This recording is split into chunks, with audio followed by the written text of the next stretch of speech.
Mon fils, qu'Hachem te bénisse jusqu'à tes 120 ans, que tu aies une longue et heureuse vie de santé, de simcha, de bracha, de Torah, de largesse matérielle et spirituelle.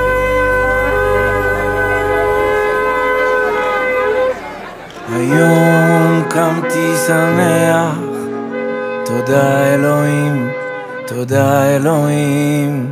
הלב התרוקן כמו ירח, עכשיו הולך ומלא, מלא בחיים.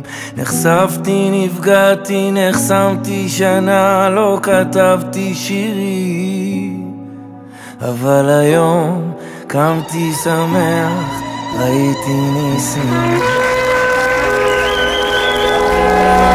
הנשמה שלי שמאושרת, כשמקשיבים לך היא מספרת על הארמונות מאש בצבע תכלת.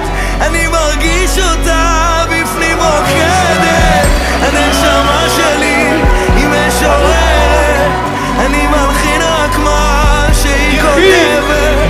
אני נרדם ואז היא מתעוררת, עולה למעלה ושוב חוזרת אליי. On a partagé notre prière, maintenant on partage notre simcha. On vous aime, merci beaucoup. Yosef Meir ben Rabbi David.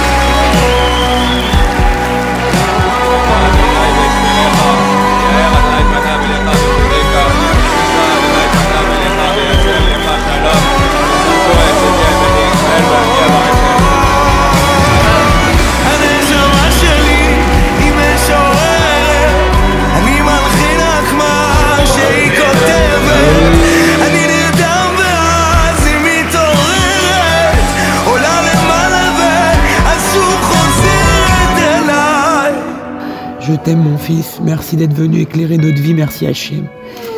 On va tout faire pour que tu sois le plus heureux du monde.